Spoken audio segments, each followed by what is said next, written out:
right, so let's go ahead and lay back, extend your arms and legs, hands on the ground, close your eyes, and give yourself permission first to just assess what you're feeling. So we're gonna start at the top of our head, and this is just a sense, not a look. We're not looking at any of this. You're just feeling what you're feeling here. So your head, wait, where is it? Is it a little tilted to the right, maybe the left? You might find that your chin is lifted slightly towards the ceiling. Ideally, where we want to be is the middle of your head is rested heavy behind the bridge of the nose. Now move into your shoulder girdle. Check your arms. So let's just talk arm masses for a moment. Check to see if your right arm and your left arm mass, are they even on the ground? One weighted heavier than the other.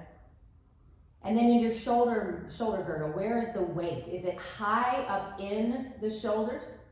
Do you actually feel your shoulder blades on the ground? Are they really, really lifted and you're compressing on your shoulder blades?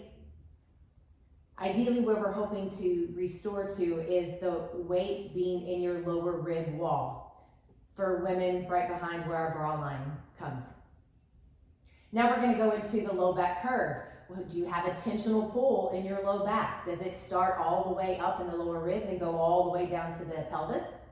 Ideally, where we're hoping for it to restore to, if it's not already there, is, and go ahead and put your finger in your belly button. Try not to touch your low back to feel it. This is the only sensation we want to have. Is your back curve from the belly button down? That's where we want to restore to. Now let's go into our hips. Are you feeling the weight of your hips out in the flesh of your butt cheeks, or do you feel most of the weight flat and heavy on your tailbone or your sacrum? How about the back of the thighs? Are they lifted off the ground entirely, or are they evenly weighted to the ground? Back of your knee space, is it even from right to left? And how about the calf masses? And what's the position of your feet? Do you feel both of them are evenly turning out right and left? More towards pointing towards where the ceiling and the wall meet? Or maybe you feel one that feels like it's pointed harder towards the wall in front of you. Potentially you might feel that both of your toes or feet are turned in towards each other. So just get a mental picture of that. Don't look at it, just a feeling.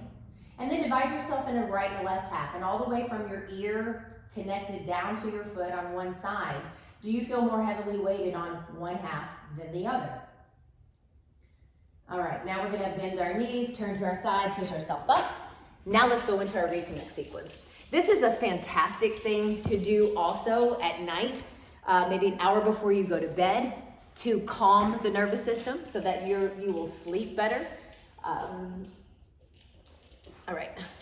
So let's go ahead. You're gonna see the dogs sharing in our reconnecting this morning. Okay, so what you're gonna do is sit on the end of the roller, and you're gonna lay back to where your head, and go ahead and feel and make sure you know where you are. Make sure that your head is on the top of the roller. So you're completely glued all the way down on the roller. Okay, now your hands are down by your side, and the first thing we're gonna do is gently rock our three masses, our head, our shoulders, and our hips, three masses side to side. Just allow our, oh my gosh, just allow our brain to reconnect to its center of gravity. You might feel that your hips go really easy to the side, but your head does not want to go. That's okay. You might get just an interesting sensation or a feeling. We've had people in class before feel, I won't say nauseated, but just a little disoriented. That's okay. Again, your brain is trying really hard to reconnect to your center of gravity here. So this is a great way to help reset that. And then we're going to stop in the center. And the first thing we're going to do is try to differentiate our movement of our pelvis from everything else. In life, our brain likes to compensate. That's the whole concept of everything that we do in classes.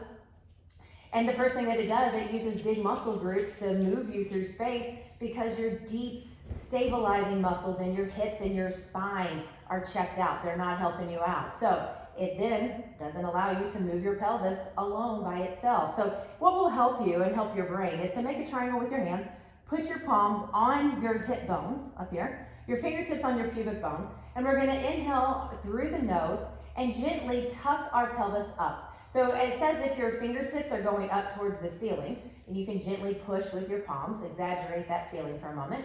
And then we're going to inhale again and exhale, and we're gonna push down with your fingertips as if you're pushing your pubic bone between your legs.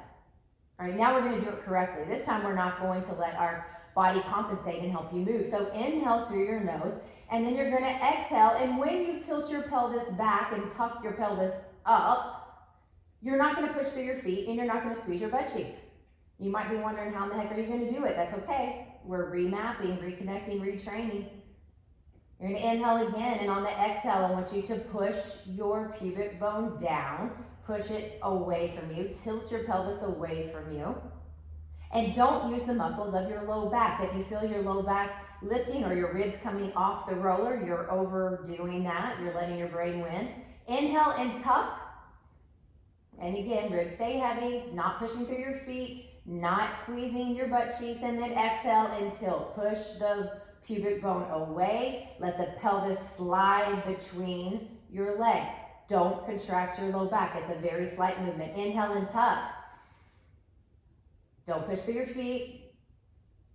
Exhale and tilt. Push the pubic bone away. Try not to contract through your low back. It's a small, small movement.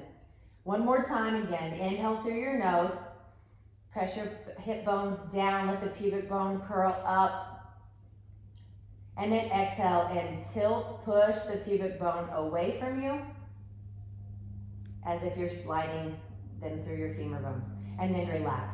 All right, now the best one, it doesn't matter through my life of sports medicine and working with athletes, the diaphragmatic belly breathing. We do pretty well sometimes here, but we don't do a very good job trying to refire, reconnect this diaphragm's ability to breathe all the way around. So what I mean by that, if you've never heard of the word diaphragm or understand what that is, if I were to cut you in half and look up in there, I kind of think of looking up at the base of a mushroom and how you see the whole cap of it underneath is what your diaphragm. It's connecting as if it's glued all the way around your middle to lower rib area, and it's a muscle.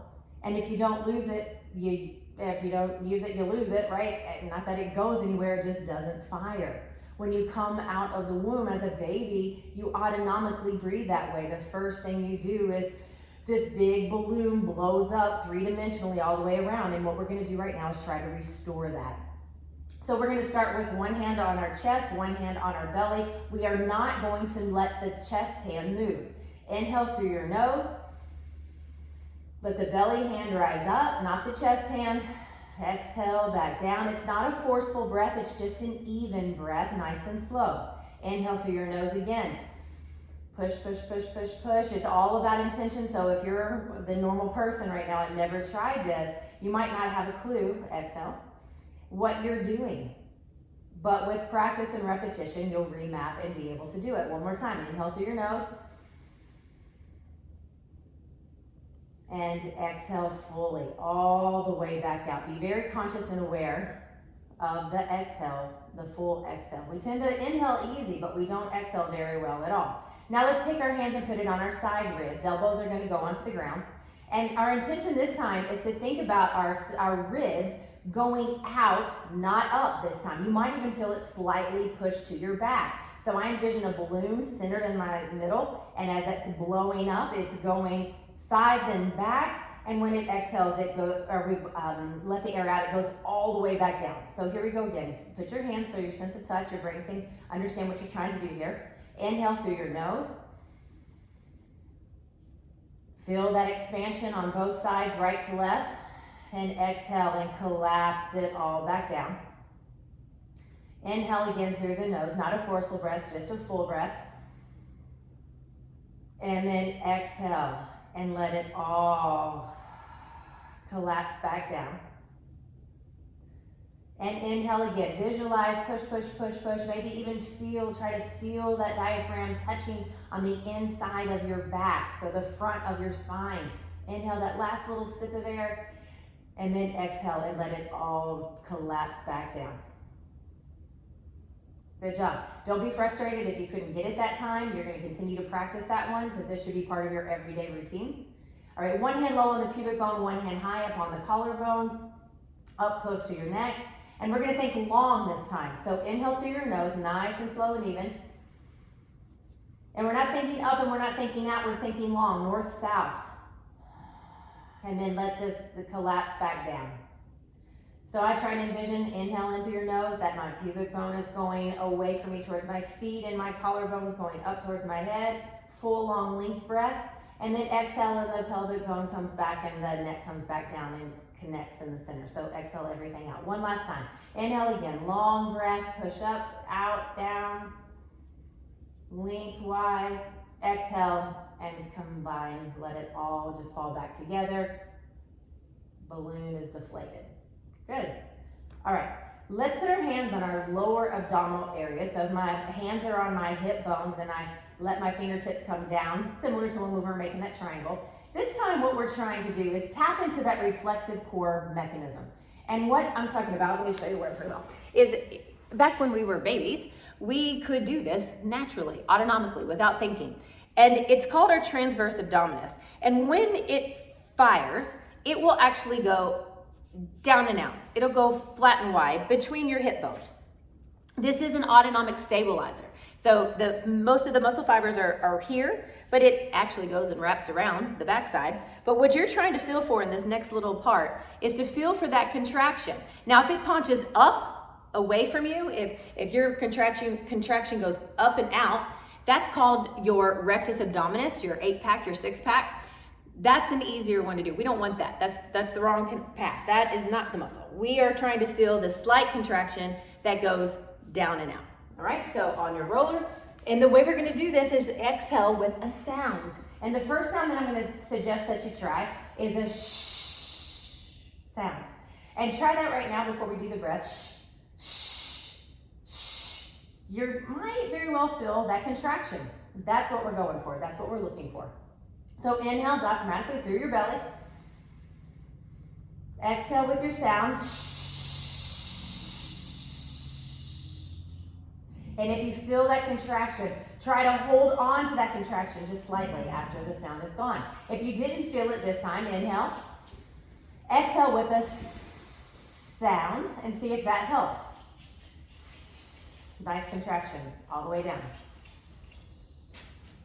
Inhale again right now, and we're going to change our sound to a ha sound.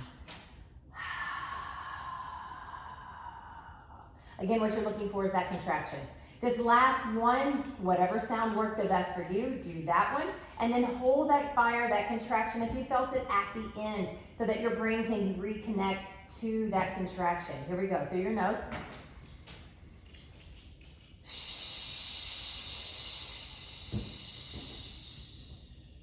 Keep that contraction. Let the brain recognize what that feels like. Great, and then relax. Gently come back down off that roller. Extend your arms and legs out.